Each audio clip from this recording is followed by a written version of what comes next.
Hi friends, ఇప్పుడే వచ్చాను. ఇదిగోండి వస్తూ వస్తూ నాకు బాగా అంటే ఏదన్నా తినాలనిపిస్తుంది చెప్పాను కదా. ఈరోజు మాత్రం నేను ఫ్రూటీ తెచ్చుకున్నాను. ఫ్రూటీ తాగాలనిపించింది, చల్లగా ఉంది అయినా కూడా తాగాలనిపించింది. ఏంటంటే ఫ్రిడ్జ్లో పెట్టలేదు, తెచ్చినాక ఫ్రిడ్జ్లో పెట్టలేదు, ఇలాగే తాగాలనిపించింది.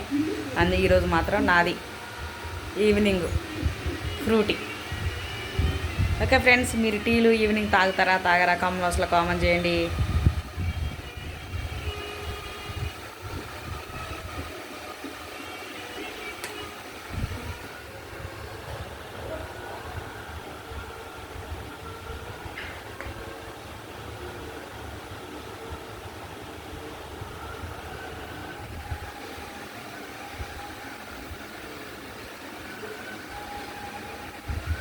ఓకే ఫ్రెండ్స్, లైక్ చేయండి, కొత్త వాళ్ళైతే సబ్స్క్రైబ్ చేసుకోండి ఫ్రెండ్స్.